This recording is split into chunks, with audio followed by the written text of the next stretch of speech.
6월에는 예배당의 건축 시작이 되리라는 그런 기대를 갖습니다.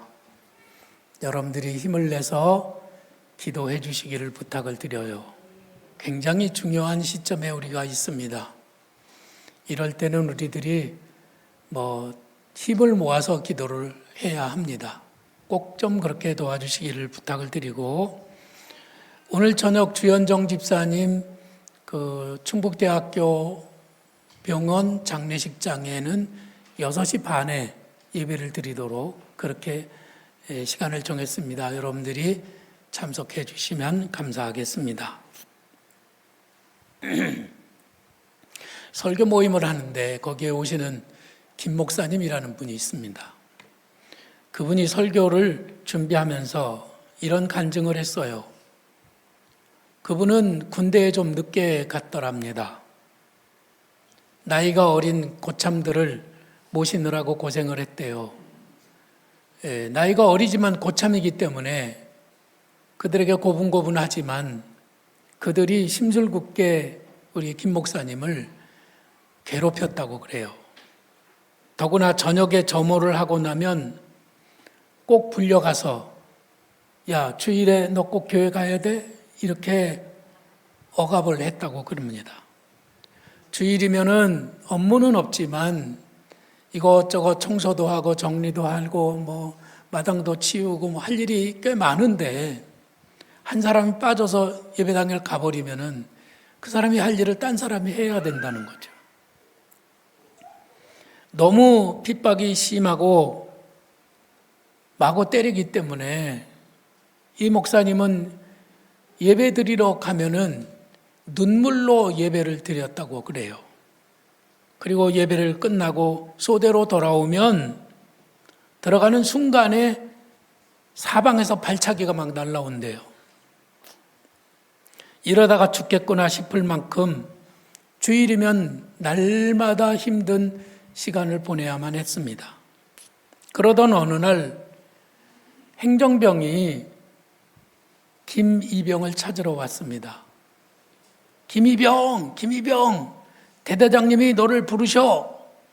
그래서 이제 대대장님에게 갔더니 놀라운 일이죠. 대대장님이 꼭 찍어가지고 김이병을 찾으시니까 대대장님 하시는 말씀이 야, 대대 교회에 군종병이 제대를 하면서 네가 군종병을 해야지만 된다고 하더라. 네가 대대 군종병을 좀 해라. 이렇게 대대장님이 명령을 내려서 이제 보직을 바꾸고 대대 군종병 역할을 시작을 했다는 거예요. 아마 대대 군종병이 예배 드릴 때마다 눈물로 기도하는 우리 김이병을 보고 저 사람을 군종병으로 시켜야 되겠다. 아마 이렇게 지목을 한 것 같아요. 그는 편안한 일요일을 보낼 것이냐 아니면 고달픈 주일을 보낼 것이냐 하는 두 사이에서 김 목사님은 늘 방황을 했고, 그러나 그는 한 번도 편안한 일요일보다는 고달프더라도 하나님을 예배하는 삶을 선택하는 그런 삶을 살았다고 간증을 했습니다.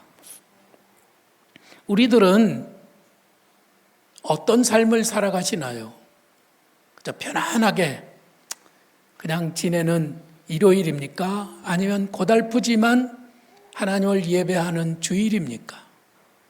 여러분들 같으면 어떻게 하실 것 같아요? 이스라엘 백성들은 늘 하나님 편에 설 거냐, 바알 편에 설 거냐 하는 그런 고민과 갈등 속에서 시간을 보내야 했습니다. 엘리야 선지자는 이 둘 사이에서 오락가락하는 백성들에게 이렇게 말씀으로 촉구하였습니다. 너희가 어느 때까지 둘 사이에서 머뭇머뭇하려느냐? 여호와가 만일 하나님이면 그를 따르고 바알이 만일 하나님이면 그를 따를지니라 하니 백성의 말 한마디도 대답하지 아니하는지라. 백성들은 선지자가 그렇게 말하는데도 한마디도 대답하지 않았습니다. 바알은 가나안의 토속적인 신입니다. 이스라엘 백성들은 바알이 비를 내리는 신이라고 믿었던 거예요. 우리는 전통적으로 비를 내리는 신은 없죠. 왜냐하면 그냥 여름이면 비가 오니까. 근데 그 나라는 비가 생명줄이에요. 그래서 비를 내리는 신이 따로 있었습니다. 우리에게는 그냥 산에는 산신령, 저 바다에는 용왕님, 뭐 이 정도만 우리들은 있었는데, 그들은 비를 내리는 신이 있고 번개를 내리는 신이 있고 뭐 이게 다 따로 있었어요. 그 비를 내리는 신이 바알 신이고, 바알 신이 비를 내려야만 농사를 짓고 그래서 먹을 것이 생긴다고 생각을 했어요. 자녀를 낳고 그리고 부요하고 평안한 삶을 사는 것도 결국은 바알 신이 주시는 복이다. 이렇게 믿었기 때문에 이스라엘 백성들이 가나안 땅에 들어가서 그들의 그 신앙을 그대로 물려받았던 겁니다. 저는 구약 성경을 읽으면서 이스라엘 백성들이 끝없이 계속 바알을 따르고 바알에게 마음을 뺏겨서 하나님에게서 마음이 멀어지는 것을 보면서 아유, 이 멍청한 인간들, 그렇게 생각을 했었어요.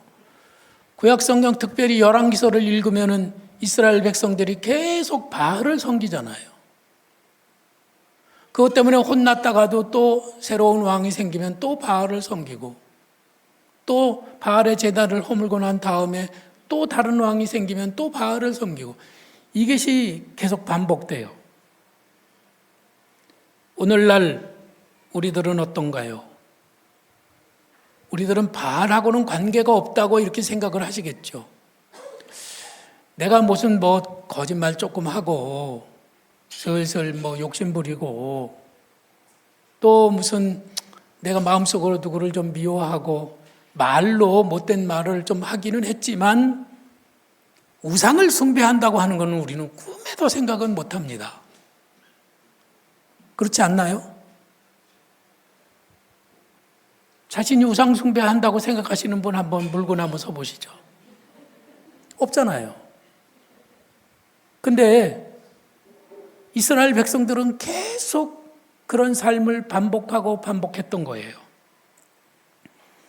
하지만 바알은 오늘날 우리들에게 있어서 부요한 삶을 추구하고 더 편안한 삶을 살고 싶은 그런 마음 때문에 우리들이 자꾸만 왼쪽으로 기울어지잖아요. 하나님과 바알 두 사이에서 우리들은 지금 하나님께로 더 가까이 가기보다는 바알에게로 더 많이 마음이 기울어지는 것을 부정할 수 없다는 거예요. 옛날뿐만이 아니라 오늘날도 바알은 최고의 인기를 누리고 있습니다. 우리들도 그 바알에 박수를 치면서 유튜브를 볼 때에는 바알을 즐겁게 보고 바알을 추구하고 있는 우리들의 현 주소를 보게 된다는 말씀이에요. 하나님과는 멀어지면서 세상과는 점점 가까워지고 있는 우리들의 현실을 한번 적나라하게 파악하는 오늘 아침이 되시기를 간절히 바랍니다. 하나님은 어떤 분이신가요? 하나님은 우리들을 창조하신 하나님이십니다. 이스라엘 백성들을 애굽의 종살이에서 구원해 주신 참으로 놀라운 능력을 가지신 분이시고 전능하신 하나님이세요. 그 하나님의 요구는 뭐냐면 내가 너희들을 창조하고 내가 너희들을 애굽에서 구원해내지 않았느냐. 너희들의 주인은 나다. 너희는 내 백성이고 나는 너희의 하나님이야. 그러니 너희는 우상을 섬기지 말고 하나님만 섬겨다오. 순결한 신앙을 갖기를 하나님은 요구하시는 겁니다. 그런데 이스라엘 백성들은 그게 안 되는 거예요. 그게 안 돼요. 사실 우리들은 신앙의 순결을 잘 지키고 있는 것 같습니까? 제대로 말하자면 우리들도 신앙의 순결을 제대로 지키지 못하고 있다는 것을 인정할 수밖에 없는 것이죠. 한 가지 예로 젊은이들이요, 운동하러 모이라 그러면은 막 다 모여요. 청년들을 예로 들면 운동하자 그러면은 수십 명이 모입니다. 예배당에 모이는 청년은 극소수예요. 차를 마시자 그러면은 없는 시간도 막 내가지고 차 마시는 자리에 앉아가지고 3시간, 4시간, 5시간 막 시간 가는 줄 모르고 지나갑니다. 그 시간이 그렇게 즐거울 수가 없어요. 근데 예배하러 오자 그러면 막 오늘 왜 이렇게 설교가 길은 거야? 그 시간이 아깝게 느껴지는 거예요.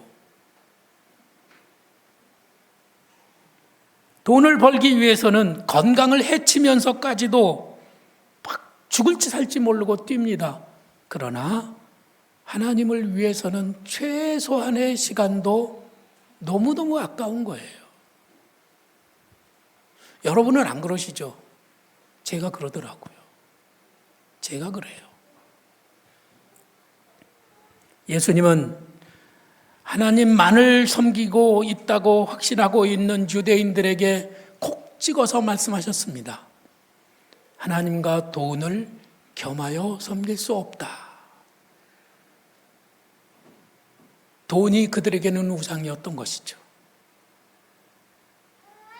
우리들도 하나님이냐 돈이냐, 하나님이냐 편안한 삶이냐, 어떤 것을 선택할 거냐 했을 때 많은 사람들이 하나님보다는 이쪽 바알 쪽으로 더 많이 가깝게 가고 있다는 것이죠. 결국 하나님과 바알 둘 사이에 우리는 머뭇거리고 있는 겁니다. 우리가 이 둘 사이에 있다는 현실을 우리들이 분명히 깨달았으면 좋겠는데, 그때 당시 이스라엘 백성들도, 예수님 당시 유대인들도, 오늘을 사는 그리스도인들도 사실은 내가 서 있는 자리가 둘 사이에서 머뭇거리고 있는 자리라고 하는 것을 잘 깨닫지 못하고 있다는 것이죠. 그래서 하나님께서는 이스라엘 백성들을 벼랑 끝으로 인도하십니다. 엘리야를 벼랑 끝으로 인도하시고, 엘리야를 통해서 이 백성들이 하나님을 가까이 만나기를 원하시는 거예요. 하나님께서는 갈멜산에 우상을 섬기는 선지자 850명을 부르라고 말씀하셨고, 또 백성들이 다 모이게 하셨습니다. 어떤 사람은 말하기를 그 갈멜산에 이스라엘 백성들이 다 모였는데 200만 명쯤 모였다 이렇게 썼더라고요. 아무리 생각해도 200만 명이 다 모이지는 않았을 거예요. 제가 갈멜산에 가봤거든요. 200만 명이 올라갈 자리는 아니에요. 몇만 명 정도는 모였겠죠. 왜냐하면 너무 대단한 구경거리잖아요. 세기의 대결입니다.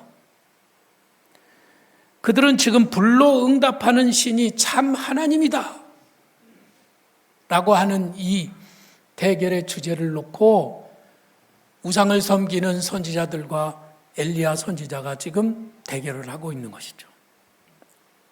엘리야는 여기 있는 이 백성들에게 하나님이 살아계심을 보여주고 싶었습니다. 비를 내리시는 분은 하나님이시고, 불을 내리시는 분도 하나님이시고, 우리에게 부요를 주시는 분도 하나님이시고, 우리의 생명을 붙잡고 계시는 분은 오직 하나님이시라는 것을 증명하고 싶었던 거예요. 여러분들은 그걸 알고 계시죠? 아마 아실 거예요. 그러나 하나님이 살아계시다는 것을 경험해 보신 적이 있습니까? 하늘에서 불이 내리는 것을 보신 적이 있나요?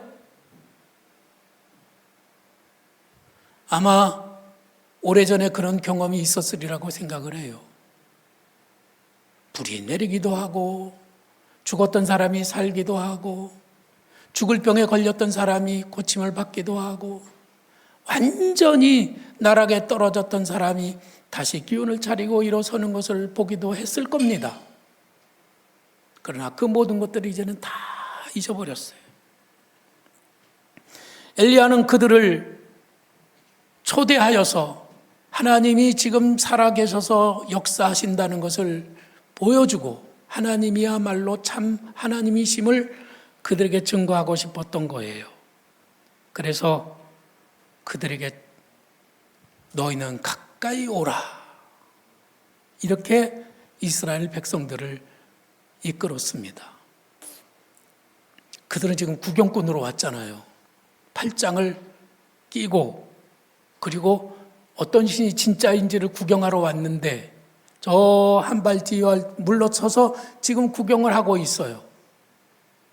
근데 바알을 섬기는 선지자들이 실패했어요. 그들은 가짜였어요. 하나님의 불이 임하지 않았습니다. 그래서 이제 엘리야가 하나님을 부르면서 제사를 드릴 차례가 되었습니다. 하나님 앞으로 가까이 오도록 한 것이죠. 그들은 지금 바알 쪽에 이렇게 가까이 가 있어요. 그들에게 가까이 오라고, 가까이 오라고, 하나님 쪽으로 더 가까이 오라고 초대를 하는 거죠. 여러분들은 어디쯤 있는 것 같습니까? 여기 하나님과 바알 그 사이 어디쯤인 것 같아요? 딱 중심입니까? 난 중심을 잡아야 돼. 그래서 중심입니까? 아니면은 하나님께로 좀 더 가까이 가고 있습니까? 아니면 여러분들의 현 주소는 요 바알 쪽에 지금 가까이 있습니까? 여러분들 개인이 아시겠죠?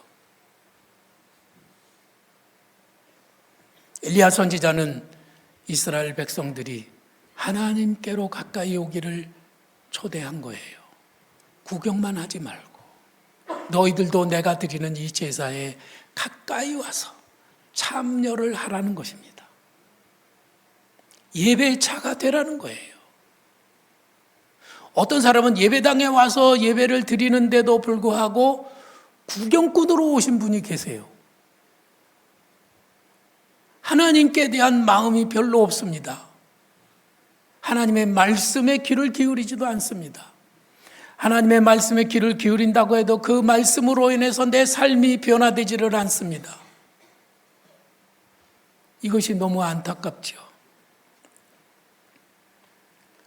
하나님께서는 이스라엘 백성들이 구경꾼이 아니라 예배자가 되기를 원하셨습니다. 백성들은 멀찍이 서서 굿이나 보고 떡이나 먹자는 태도였습니다마는 하나님께서는 그들이 가까이 다가와서 예배에 참여하는 자가 되기를 원하셨고 엘리야와 함께 벼랑 끝에 서기를 원하셨던 것이죠.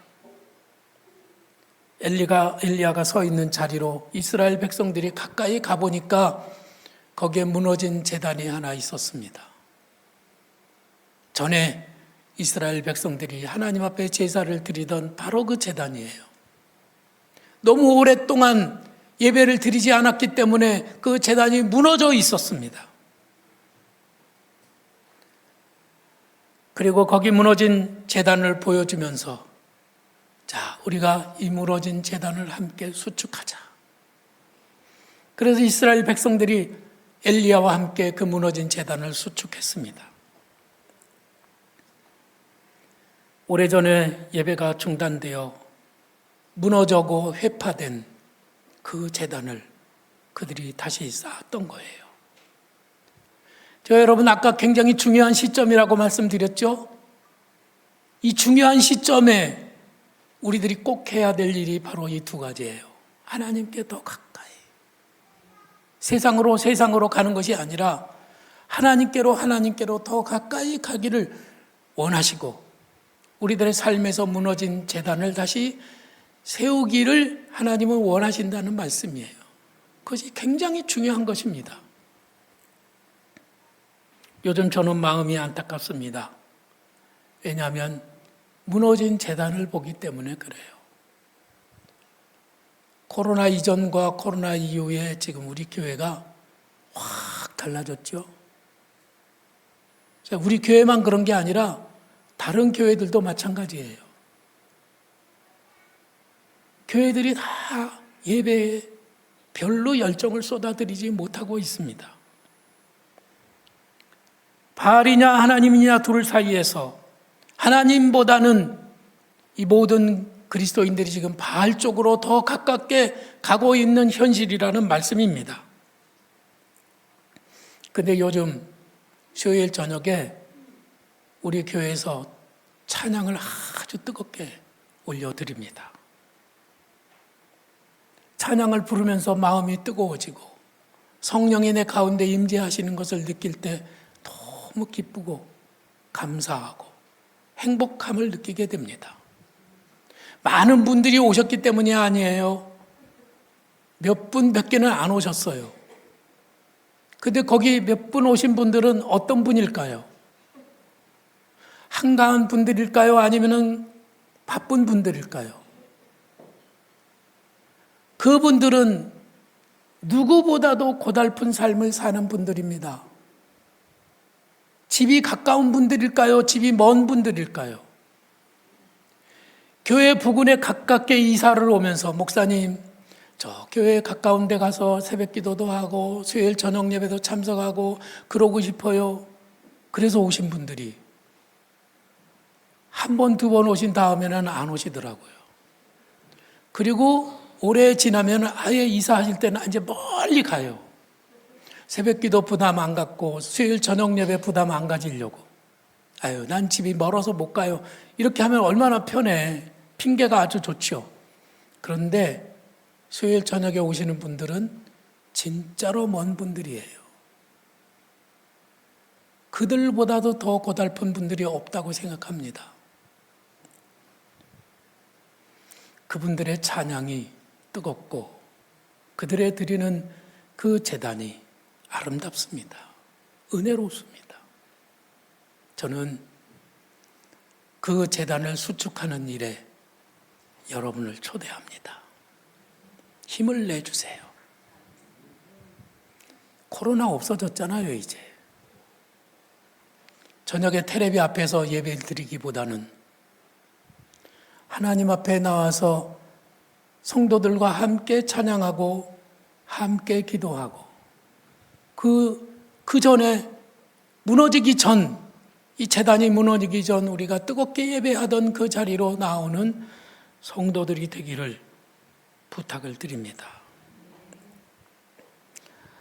엘리야는 벼랑 끝에 서서 하나님 앞에 기도를 드리게 됩니다.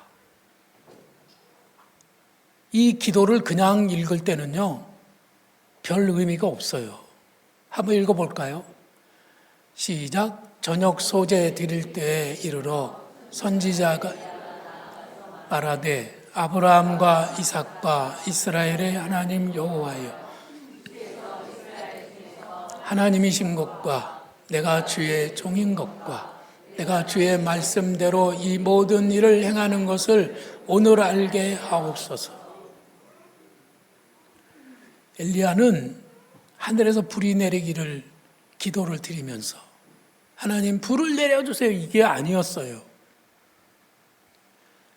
엘리야는 불이 내리지 않으면은 그는 죽습니다. 아마 불이 내리지 않으면 엘리야는 살지 못한다고 하는 것을 그는 깊이 느끼고 있었을 거예요. 생명을 건 기도였습니다. 불이 내려야만 그는 삽니다. 얼마나 침이 바싹바싹 마르고 피가 쪼그라드는 그런 간절한 기도였겠습니까? 그 내용이 이런 거예요. 하나님, 당신이 하나님이신 것과 내가 주의 종인 것과 내가 하고 있는 이 모든 일들이 다 하나님의 말씀 때문에 된 것임을 알게 하여 주옵소서. 저는 성전을 건축하면서 하나님 살아계심을 보여주십시오. 그 기도를 매일 드리고 있습니다. 구구절절이 저의 기도입니다.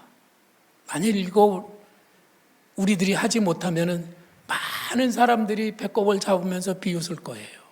아이고, 문 목사하고 저 사람들 막 엄청 설치더니 결국은 못하고 말았네. 얼마나 다급합니까? 지금 우리들이 서 있는 자리가 그 자리예요. 엘리야가 있는 바로 그 자리입니다. 엘리야는 간절히 기도를 드리고 있어요. 그 상황에서 엘리야는 하나님 살아계심을 보여주십시오. 내가 주의 종인 것을 알게 해주십시오. 내가 하고 있는 이 모든 일들이 하나님의 말씀에서 비롯된 것임을 알게 해주십시오. 이런 기도였던 것이죠. 지금 우리가 서 있는 이 자리가 그래서 바로 벼랑 끝인 것입니다. 여기까지 오는데 우리들은 꼭 10년이 걸렸습니다. 하나님이 불로 응답하사 당신이 살아계심을 보이시려는 매우 중대한 순간인 거예요. 이번 주는 여리고 새벽 기도를 한다고 그랬죠. 지금 우리가 벼랑 끝에 서서 뜨겁게 하나님을 찬양하고 하나님을 예배하고 하나님께 기도해야 될 바로 그 시점에 우리들이 도달한 것입니다. 어떤 사람은 기도를 안 해도 기도에 대해서 별로 필요성을 느끼지 않는 분들이 퍽 많으신 것 같아요. 아, 사람들이 참 편안하게 사는구나. 그렇게 볼 수도 있죠. 근데 어떤 사람은 기도하지 않고는 견딜 수가 없습니다. 속된 말로 말하면은 똥끝이 타는 거예요. 벼랑 끝에 있는 겁니다. 요즘에 저와 제 아내는 하루 일과가 끝난 저녁이면은 저녁 식사를 하고 예배당에 옵니다. 제 아내는 여기에 앉아서 하나님께 기도하면서 성경을 읽고 저는 제 사무실에서 또 저녁 일과를 봅니다. 집에 있을 수가 없어요. 여러분, 제가 물어볼게요. 기도하지 않아도 별로 부담이 없고 마음이 편안한 그 정도 안정된 삶을 사시는 분과 기도하지 않고는 도무지 견딜 수 없을 만큼 벼랑 끝에 서 있는 이 두 사람 중에 누가 더 복된 사람일까요? 대답은 여러분들이 마음에 하시기를 바랍니다. 유기성 목사님의 간증을 들었습니다. 이분 서울 선한목자교회 목사님인 거 여러분들 아시죠? 유튜브에 엄청 설교 많이 나오고 아주 훌륭한 목사님이세요. 이 목사님이 어느 날 부흥에 갔는데 거기에서 아주 좋은 호텔에 숙소를 정해줘서 호텔에 들어가서 이렇게 있는데 너무 감사하더래요. 하나님, 제가 무엇이 간데 저를 이렇게 후하게 대접해 주십니까? 근데 문득 할아버지가 생각이 나더랍니다. 그래서 그는 그 자리에 무릎을 꿇고 하나님 앞에 눈물로 감사의 기도를 드렸다고 그래요. 유기성 목사님의 할아버지는 감리교회 최초의 목사님이셨습니다. 이분이 요즘 우리들처럼 청년 때 신학교 가가지고 공부 끝나고 결혼해가지고 그게 아니에요. 이분은 한문을 공부하신 한학자이신데 아내가 교회 가자고 그래가지고 어느 날 교회 같이 가게 됐는데 글을 아시는 분이 그때 당시 많지 않았잖아요. 선교사님이 글을 아는 유기성 목사님의 할아버지를 모셔다가 그 목회를 선교를 돕는 조사로 쓰셨대요. 그래서 거기를 돕는 일을 하다가 신학교에 가가지고 공부를 하고 그리고 목사 안수를 받아서 대한민국 최초의 목사님이 되셨습니다. 근데 목회를 하는데 너무 힘든 거예요. 그때 당시는 사람들이 다 가난하니까 헌금이 별로 없어서 생활비는커녕 먹을 것도 없는 겁니다. 그래서 이 할아버지가 도무지 먹을 길이 살 길이 없어서 굶어 죽을 것 같아서 할머니하고 둘이서 의논을 해가지고 시장에 나가서 빵 장사를 시작을 했대요. 빵 도매상에서 빵을 도매로 받아다가 좌판을 놓고 거기다 빵을 이렇게 몇 개를 배열해 놓고 지나가는 사람한테 이제 빵을 파는 거죠. 하루 지나고 이틀 지났는데 마음이 찝찝하더랍니다. 근데 마음에 짐이 돼가지고 있는데 곁에서 할머니가, 사모님이 뭐라고 그랬냐면, 여보, 우리 돌아갑시다. 그 한마디에 그 할아버지가 좌판을 걷어가지고 돌아갔대요. 그리고 다시는 시장에 나가지 않았대요. 편안한 삶을 살 거냐? 굶어 죽지 않는 여유 있는 삶을 살 거냐? 힘들고 고달퍼도 하나님을 의지하고 하나님이 기뻐하시는 일을 할 거냐 하는 두 갈림길에서 이분들은 하나님을 선택한 거죠. 벼랑 끝에 서는 삶을 선택했던 것입니다. 유기성 목사님이 가만히 생각해 보니까 그때 그 할아버지가 얼마나 힘든 순간에 벼랑 끝에 서서 하나님을 선택한 그 선택, 그 결정이 너무 감사하더래요. 그때 그 할아버지가 벼랑 끝에서 하나님을 선택했기 때문에 그 복이 자기에게까지 흘러와서 자기는 아무것도 잘난 것이 없는데 하나님께서 그 은혜와 복을 누리게 하신다는 거죠. 어느 순간부터요? 벼랑 끝에 서서 하나님을 믿기로 선택한 그 순간부터 그 복이 임했다는 것이죠. 우리는 예수님을 믿기 때문에 벼랑 끝에 설 수밖에 없는 상황에 이를 때가 있습니다. 어떤 때는 재정에 문제가 생기고 어떤 때는 인간관계에도 문제가 생깁니다. 건강에도 문제가 생깁니다. 그럴 때마다 우리들은 하나님의 부르심을 받습니다. 내게로 가까이 오라. 예배를 회복하라. 그때 우리들은 바빠요, 돈 없어요, 나는 몸이 아파요 핑계대면서 우리들은 하나님과 점점 멀어지고 있지는 않는지 우리 자신을 돌아보자는 말씀입니다.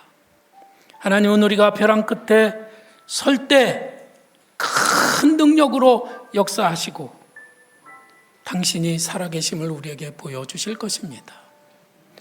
하나님이냐 바알이냐 둘 사이에 설 때